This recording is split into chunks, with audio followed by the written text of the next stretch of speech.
I'm so mad right now. I spent 10 minutes filming.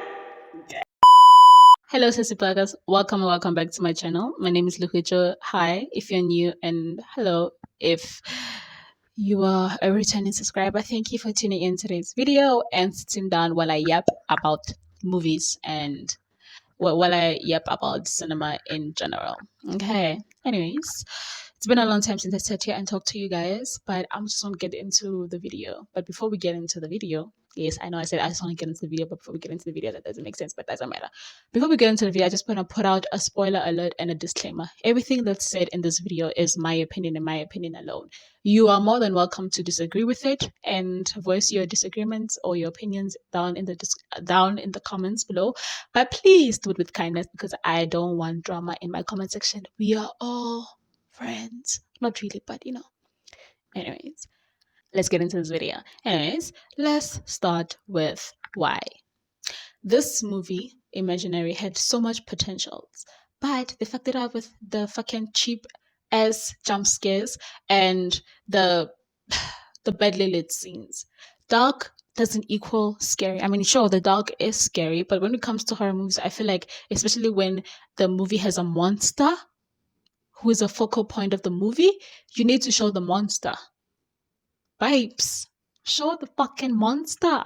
Not that, like, in our face, but like at least show them like 1 second, 2 seconds, 3 seconds, 5 seconds, that's enough. Because I feel like when you show us the monster, it has an impact and it drives the story. Now, when we don't see the monster and it just jump scares and growling and grunting and all of that, yeah, it just feels a little bit cheap.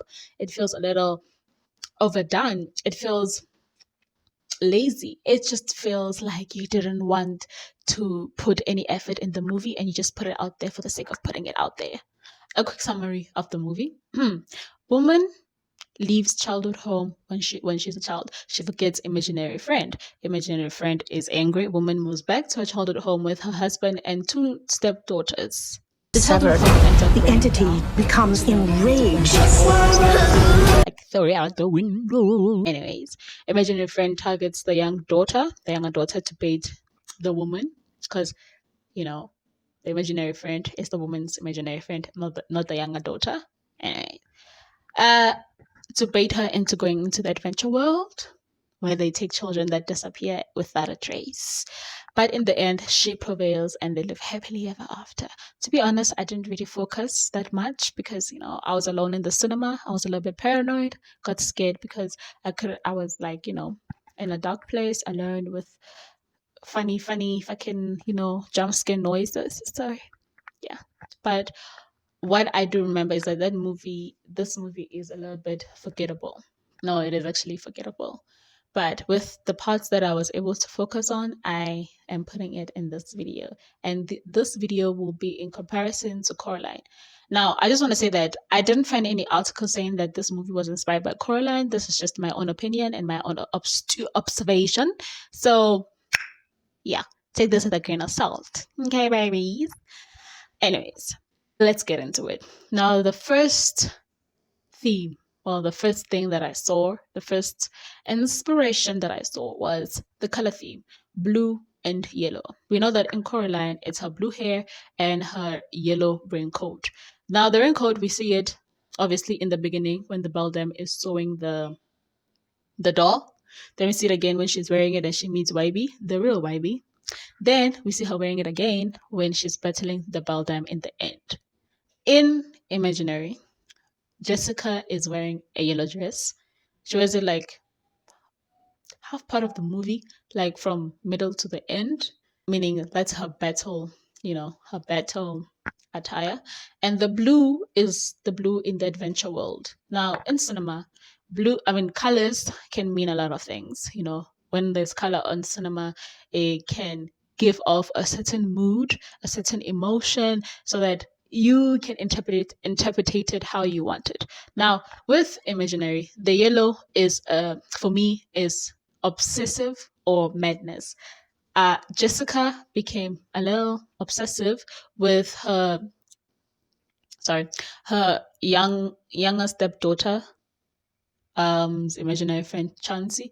Like, she was always eavesdropping on her talking to her younger stepdaughter, talking to Chansey. I'm sorry for saying younger stepdaughter because I low key forgot her name. So, but yeah, so that was her being a little bit obsessive on the imaginary friend. I feel like them. Okay, also the imaginary friend helped her with her children's book. And the blue could be isolation because why did I say isolation? Adventure place is the place where like children are taken and they're not seen again. So Jessica was able to escape that because she moved out of her childhood home, meaning that the what do you call the imaginary friend wasn't able to trap Jessica in the whole in the imaginary world. With this one, the way they did it was very creative. How you have to do a whole list, and that list helps you open the door to the imaginary world. You know, children obviously want to have adventure, so I think that part was actually dope. Now with Coraline, the yellow could be her being obsessive with the other world because she couldn't wait to go there. You know, she hated her parents in the real world because her parents isolated her. You see, the blue, isolation, yellow, obsessiveness. I ate with that one. I ate. And okay, let's move into the next point. Bugs. Both the Beldam and Chansey eat bugs. And in Imaginary, Chansey's always hungry. Now, you're hungry because you eat the children's soul.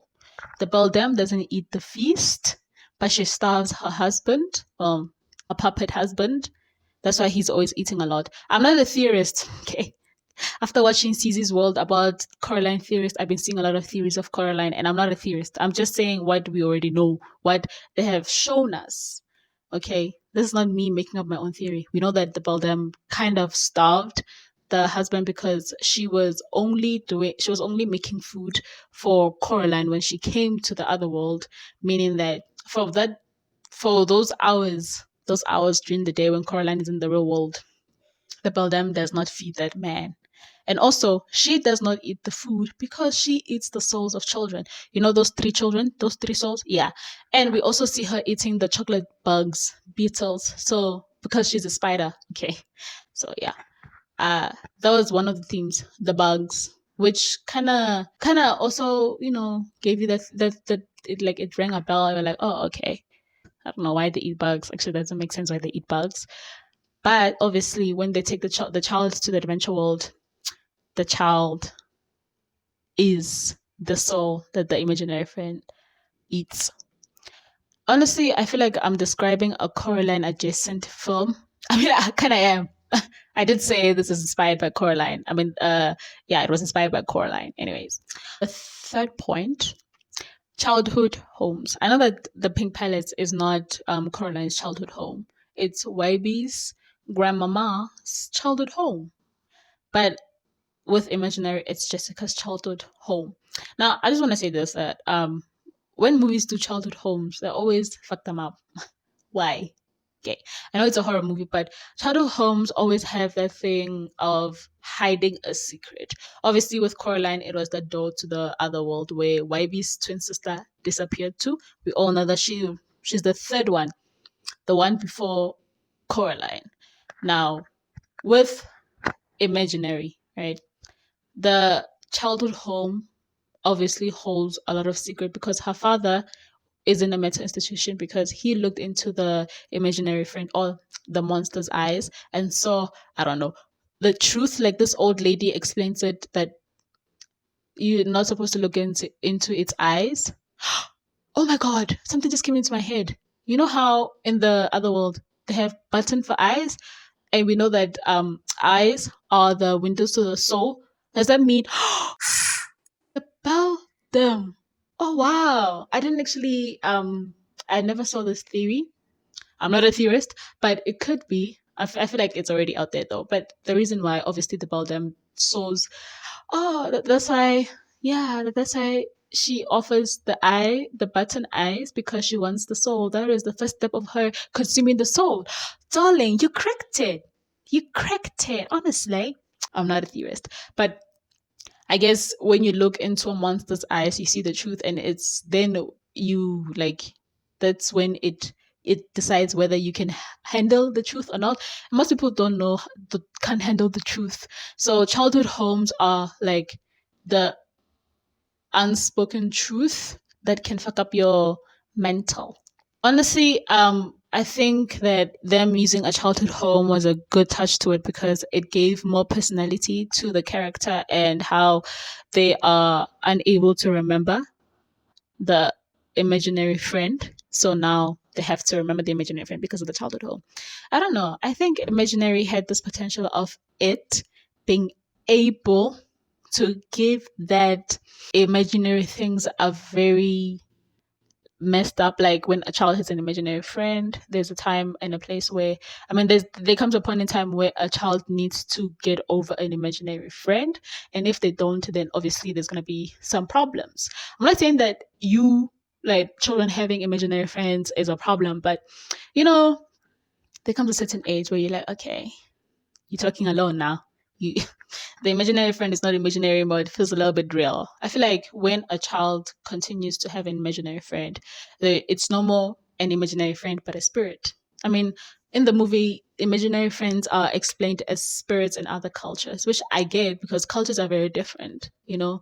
Um, you know how in the Western culture, I guess people will talk directly to God, then us, we talk to our ancestors so they can relay their message to God. We don't talk directly to God. So, I get it. I get it how the imaginary friend could be a spirit. So those are the 3 points that I want to talk about between Coraline and Imaginary.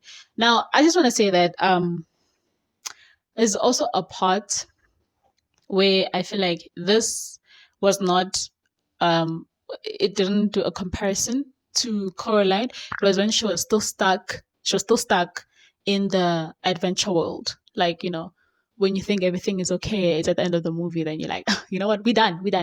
This could be a nod to Paprika by Satoshi Kon or Spider-Verse.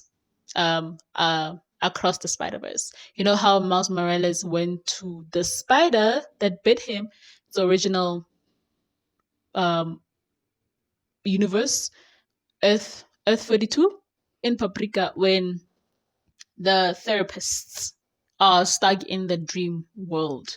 I want to talk about the dream world. What do you compare Paprika and dream scenario? Maybe another time. But yeah, that could be a nod to that. I don't know. I just saw it as that, her being stuck in there. But either way, in conclusion, I feel like there are different ways for a person for movies to be inspired by animated movies, like how Perfect Blue inspired definitely inspired Black Swan. Black Swan? Okay, I don't know how to pronounce that. Or Paprika inspired Inception. There's a lot of inspiring there. It's rather an inspiration, okay. But overall, this movie could have been great. Yeah, it was on a conclusion. In conclusion, I feel like this movie could have went on a different direction with how they wanted to show that imaginary friends are actually spirits. You know, they are spirits that eat the soul eat the souls of children that do not want to go to the adventure world, or children that go to adventure world. It could have been a topic where they discuss how um, imaginary friends could be dangerous because children will listen to the imaginary friends and do bad things to themselves, like hurt themselves, because that was part of it as well. But overall, I feel like they were so focused on it being so scary, which it wasn't. They focused a lot on the soundtrack, which was shit because it was like any other shitty jump scare soundtrack.